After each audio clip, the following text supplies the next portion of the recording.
Sorry, it's gonna be a dark one. Um, so this morning's devotional, or yesterday morning's devotional, if you want to be technical, um, was about speaking with authority. Um, Making sure that when God puts you in position to have to relay a message, that you relay the message by allowing God to speak through you, right? And that you're not relaying this message from a place of your own projections or, whatever, because then that could make you a false prophet. So, what made, I post these devotionals on threads all the time. And what made me say today that the devotional was special is because a couple weeks ago, I was asked to perform at a spoken word event today. And when the opportunity came, I was kind of like uncomfortable with it because I had done an event a couple weeks prior to that where I felt like it wasn't necessarily the best idea to have done that event, right?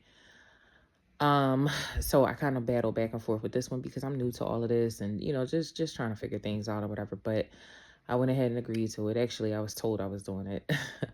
My mom came in and was like, "Yeah, you got something to do on the 17th." So I was like, "Yeah, okay." So, anywho, um, I went back and forth with doing the event today. Um, and it was funny because the first event that I did was at a church, so I obviously was not going to do like my more sensual poems. But then the event today was like pretty adamant that sensual poems were welcome. And I found that to be funny because, I struggled with it for the first time, obviously, for obvious reasons. But then I struggled with it this time as well. And, my mom and I had a conversation about it, and she was wondering if it was because, like, I focus so much on, like, my spiritual health now, like, with my, like, devotionals and, all that kind of stuff. Is that why I feel like, I can't talk about sex? And, um, she was more so thinking of it from like a religious kind of way. Whereas for me, I'm like, no, it has everything to do with my abstinence, right? Because I've been abstinent for 2 years.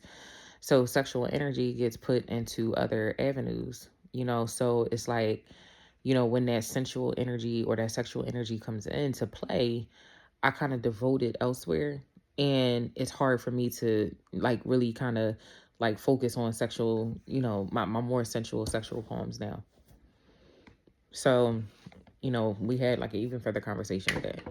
But I was saying to her how I'll consider it because, like, obviously, with it being repeated as many times as it was, that was something that, they really wanted to make sure, it was known that it was comfortable, to have been talked about at this particular event. However, I just couldn't find it in myself to go sensual. Everything kept pointing to these other poems that I already knew by heart.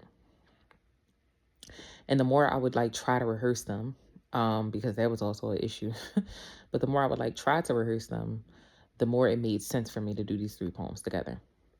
So, anywho, um, now let's go into how like I tried to, try to practice them, and I kept running into all these distractions. And I, have been through enough. That's not a word. I've been through enough to recognize that when you're doing what you're supposed to be doing and the distractions come, that's because there are energies that are trying to block you and stop you from, your forward progression. And when that happens, you have to keep pushing through, right? You got to keep going. Now, keeping going doesn't mean like, continue to be distracted, continue to, keep getting these interruptions or whatever. But it does mean continue trusting yourself along the process. So I had got to a point where I was like, you know what? I already know these by heart, so I don't really have to, practice them too much. Especially because like practicing, sometimes can just make you like worse in a sense, right? Because now you're just like over analyzing, overthinking, and just freaking out. So I said to God, like, look, I'm over it, just be behind me as I, make my way onto this stage. And I've been saying this since Monday. So now Saturday rolls around and my homegirl slash client comes and she and I are talking and she's saying how she's just noticing like this change in me since when we first started, were introduced to each other back when her daughter was 4. up until, today. I just did her daughter's makeup for prom yesterday, So she was saying, like, there's just so much that has changed, and, it's all spiritual. And she was like, it's just really beautiful to see. And she was saying how she's like 1,000% involved or invested, I'm sorry, in my spiritual journey.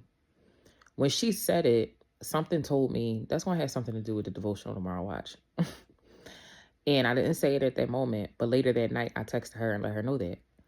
So yesterday morning, because now it's Monday, but yesterday morning when I woke up and I grabbed my devotional and I read it, I just laughed and closed it. And then I texted her and I told her, that I was, right. And basically, like, the more we develop in these spiritual, journeys and paths that we're in or on, um, we're going to be put in positions where we have to, talk to people, where we have to express our God-given wisdom to others. And to us, it's probably just going to be like a situation. We're just going to an event. We're just doing having a conversation, whatever the situation is. But at some point during that event or that conversation, whatever the case is, you're going to relay a message to them. And it's best to allow that message to come from God, so that, again, you're not being a false prophet to these people. And even this morning, I tried again to practice, and something else happened that completely threw me off my rocker. And when it did, I was just like, yeah, this is confirmation that I'm supposed to be doing this. So, I just, again, said the same prayer: God, be behind me, push me, go forward, XYZ. So now it's time for me to perform. I get up there, I hit the stage, and, it wasn't lost on me that before I went, the DJ got on the mic and asked everybody to be quiet because they were pretty chatty in other people's performances. But there was like an energy that I felt when he asked everybody to be quiet, that it was like God was moving that around. Like, especially because of the devotional that I read. It's crazy. So, anywho, I get up there and I zone out.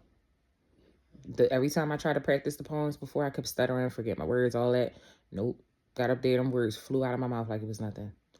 And even at one point while I was up there, I kind of noticed it. And I was just like, this is crazy. But then there was a woman in the crowd. She was another author. And she was very reactive to what I was talking about. And she was very responsive. And she was very, like, in tune with what I was talking about. And I appreciate her. And then as I'm walking back to my seat, she stops me. And we end up getting into like this very emotional exchange. Both of us is now shedding tears in the middle of this place. Like, it was just a whole situation. But it was interesting because she ends up saying something to me that was a response to a prayer that I prayed like Friday. And it's just like, moments like that really just like mean a lot to me, because it really does show how God is not only using me in this moment, but how God is also always looking for an opportunity to continue to enrich me. And being recognized for allowing myself to be used by God. It's so funny. So I was getting ready to say that when I wrote my book, which is called My Little Brown Book, it's 64 thoughts, feelings, and fantasy stages, love letters, ranging from love of self to others to I don't love you no more, leave you alone. When I wrote that book, I didn't necessarily care to do it for profit. It was more so because at the time, I really just needed to be vulnerable again. I wrote that book for me. I wrote that book to make sure that I didn't become cold-hearted, and that I didn't start to look at love as if it was just like the worst thing, It was like really for me to like find my softness and find my femininity again. And of course, any work that you put out there, you ain't gonna just put it out there for free, not to that extent, you know what I mean? But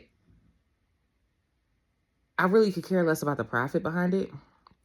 It was more so about the prophecy behind it. Does that make sense? I hope it does. Like, every time I perform from that book, there's always a response from somebody that I get that just lets me know that God was behind that transaction. And that means more to me than how much money I make off this book. That means more to me than, any of the material stuff. I just genuinely and truly want anybody that I interact with because of this book to appreciate the message that's coming from God. God is not going to put me into any position or place where I'm wasting my time expressing myself these ways unless there is someone in that space that needs that message. So that means every time I perform, I'm doing it for a purpose. And I'm grateful for that. So I didn't do any sensual poems. I did spontaneity, which is basically like a call out into the universe for your soulmate. And then I did faithful, which is when you realize that you're not really able to accommodate that soulmate in that moment, but you wish you could say, please wait for me, but realistically, you can't do that shit. And then I did surprise, which is just like such a beautiful poem. Like, I'm sorry, it's just one of my favorites. I have to admit it. But, it's about basically like just you found your person and you're just grateful for that. And it was funny because when I did those three, that was, the author's story from what she was saying to me.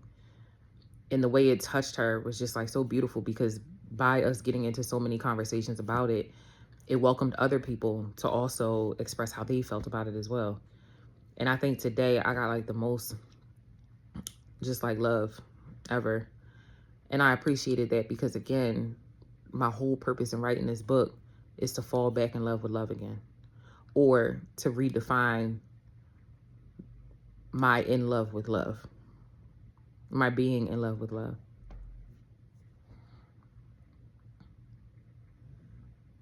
Today was beautiful, and I'm very grateful for it. I'm very grateful that I got to experience today for all the things that it was, even more than just it being a spoken word event. And I'm just grateful that God continues to grow me and allow me to be more than the limitations that I kind of always try to set out on myself. Like, to think that I actually was going to try to not go to this event, or I was going to try to like find a way to like not be grateful for it, just to turn around and receive from it what I received from it today is crazy. And not to mention, I also got paid. And I didn't know that I was going to get paid. And I'm grateful for that,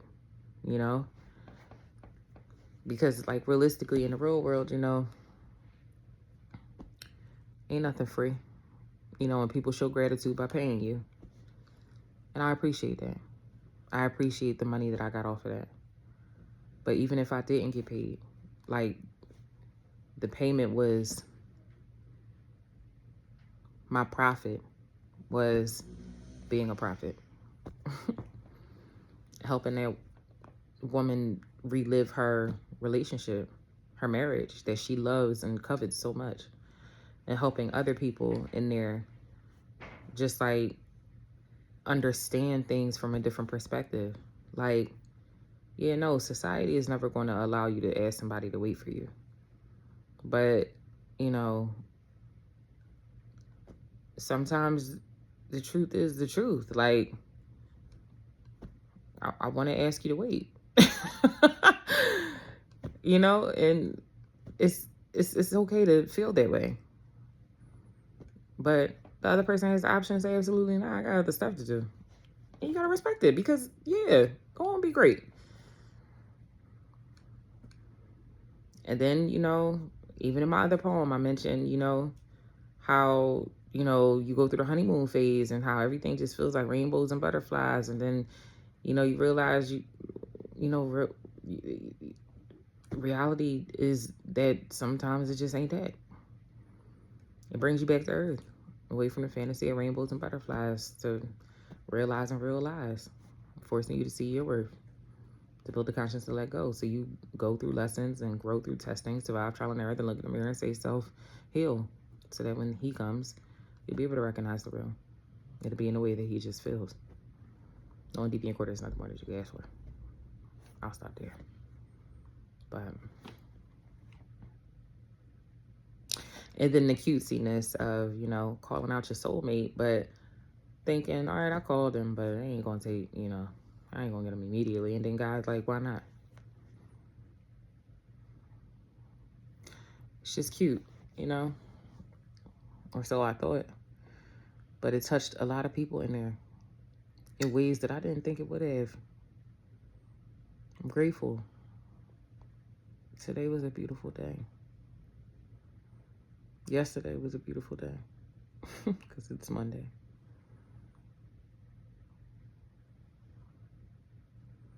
But the devotional was special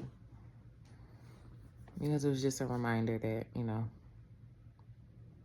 whatever you think you're doing more than that. As long as you allow God to be what flows through you. So make sure you're moving from a God center.